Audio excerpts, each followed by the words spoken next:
아, 누가 어느 병원에서 수술하고 좋아졌다더라. 치료하고 있는 동안에 어떤 신뢰감이 깨지는 경우가 있어요.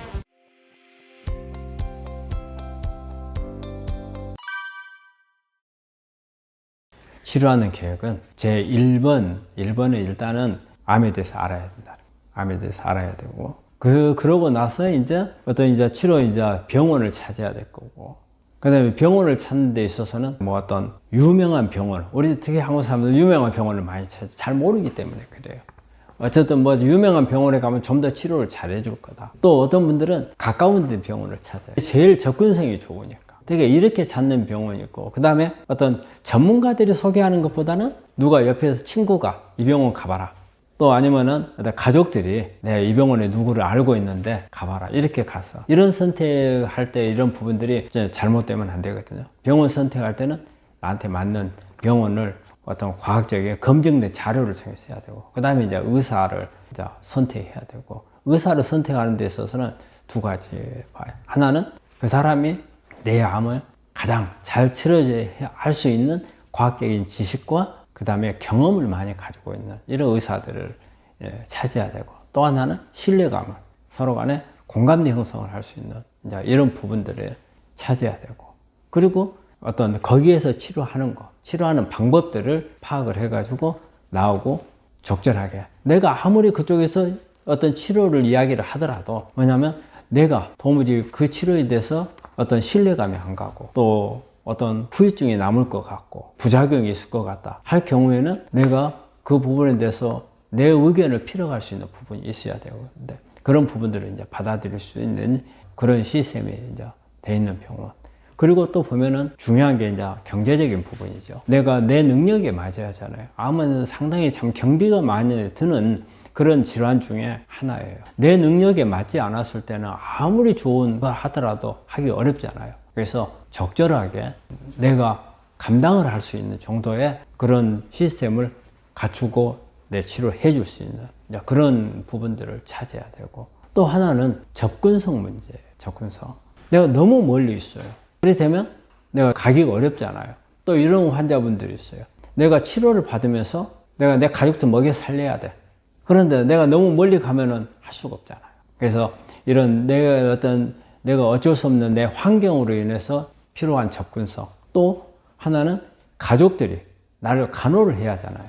간호를 해야 되는데 이런 상황에서 접근성이 좋아요. 그래서 이제 이런 부분들, 그리고 또 하나는 앞으로 내가 어떤 재발이 된다, 전이가 될 때 어떤 임상약이라든지 새로운 치료법들을 나한테 적용해 줄 수 있는 병원. 병원마다 이게 적용이 될 수 있는 병원이 있고 되지 못하는 병원들이 있거든요. 이런 부분들까지 합쳐서 종합적인 계획을 세워야 되는 거예요.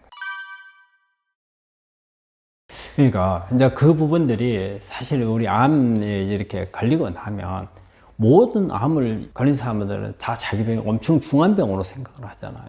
그렇기 때문에 좀 더 좋은 병원, 좀 더 유명하고 알려진 의사한테 받고 싶은 것은 다 누구나 마찬가지죠. 하지만 저희가 볼 때는 정말 필요한 경우가 있어요. 왜냐하면 서울의 큰 병원들이 임상 경험이 더 많은 의사들이 있을 수 있잖아요.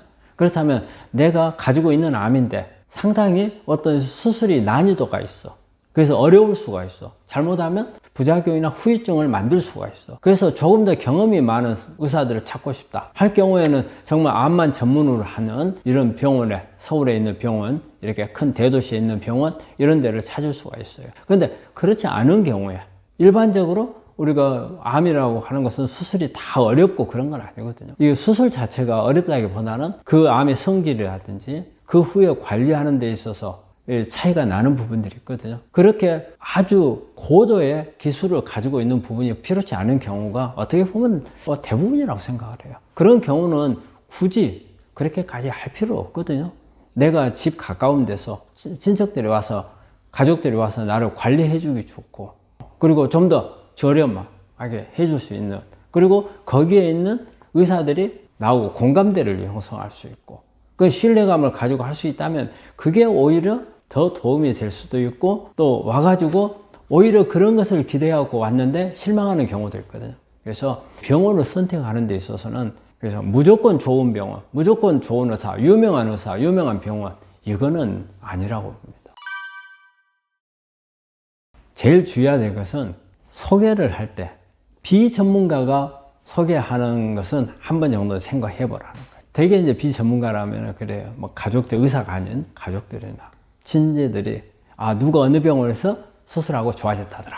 이렇게 해서 이제 하는 경우 가장 중요한 것은 내 암을 가장 잘 치료해주는 병원을 찾는 게 목적이잖아요. 그런데 누가 소개하는 것은 그 소개한 사람이 내 암에 대해서 정확하게 모르잖아요. 그 병원에 대해서 정확하게 모르는 거야. 단지 어떤 인연이 있어서 한다는 것 때문에 그러는 건데 그걸로 결정해서는 안 된다는 거죠. 그리고 또 어떤 유명한 병원이라 해서 가는 것도 아니라는 거예요. 아무리 유명하지만 나한테 맞는지 안 맞는지는 모르는 거예요. 그리고 또 어떤 유명한 의사만 무조건 찾아가는 것도 오히려 저 유명한 의사한테 가면 그 의사 무지하게 바빠요. 그렇다면 나한테 관심을 가져줄 수 있는 시간도 많이 할애를 못 해준다고 봐야죠. 유명한 사람이면 나만 그리 가겠어요? 다른 사람도 다 오지. 그러다 보면은 나한테 많은 시간을 할애해줘서 내가 궁금증을 덜어주고 내 이야기를 좀 더 들어가지고 좋은 치료법을 찾아주기를 바라는데 그 기대감이 떨어질 수 있죠. 그렇기 때문에 무조건 유명한 사람 찾아가는 건 아니라고 봐요.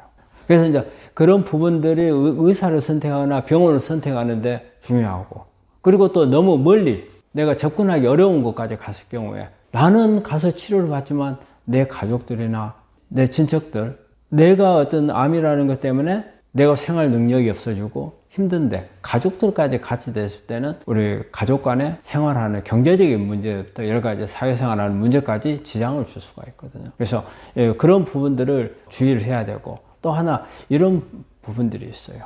저는 우리 환자들한테 항상 그 이야기를 많이 하거든요. 앞으로 치료를 그 병원에서 만약에 내 암이 만약에 내가 재발이 됐다 그러면 어떤 치료들인데 이것을 해줄 수 있는가, 이런 부분들도 고려 대상에 넣으라고 그래요. 그런 고려가 없었을 때 나중에 환자가 꼭 전원을 가요. 그리고 또 이렇게 아무 생각 없이 누가 소개해서 갔을 경우에 처음부터 진단을 하면서부터 병원 쇼핑을 하게 되는 경우가 생겨요. 그러다 보면 타임 놓칠 수 있습니다. 보통 우리가 암 치료는, 저는 우리 환자분들한테 조직 검사하고 나면 한 달 이내에 꼭 치료에 들어가라. 수술을 하든지 항암을 하든지 뭘 하든지 간에, 면역 치료를 하든지 간에 치료를 시작하라고 하는데 병원을 돌다가 몇 달 허송세월 해버리는 경우가 있어요. 그 허송세월 동안에 내 몸 안에 있는 암세포는 내가 병원을 찾을 때까지 성장을 안 하고 가만히 있느냐? 안 그래요. 계속 커나가요. 악화가 돼가요. 그렇기 때문에 빨리 결정을 해야 하는데 진단할 때부터 이렇게 헤매버리고, 또 치료하고 있는 동안에 어떤 신뢰감이 깨지는 경우가 있어요. 하다가 항암하다가 저한테 종종 이런 환자들이 와요. 네, 지금 뭐 8번 해야 되는데 지금 한 3번밖에 안 했는데 나 더 이상 이 병원에서 못 할 것 같은데 내 다른 병원에 옮겨가도 됩니까? 뭐 그럴 수도 있겠죠. 옮겨갈 수도 있겠죠. 하지만은 그리 되면은 그 치료가 중간에 차단이 되죠. 왜? 저 병원에 가면 또다시 검사를 하고 뭐 다 할 거란 말이에요. 그 시간을 또 허송세월하고 또 치료 방법을 바꿔버릴 수도 있는 거고. 그래서 그런 부분들이 우리가 선택을 할 때 미리 그런 부분들을 내가 고려를 해가지고 선택을 해야 되는 거예요. 그래서 이런 부분들을 주의를 해야 된다고 봐요.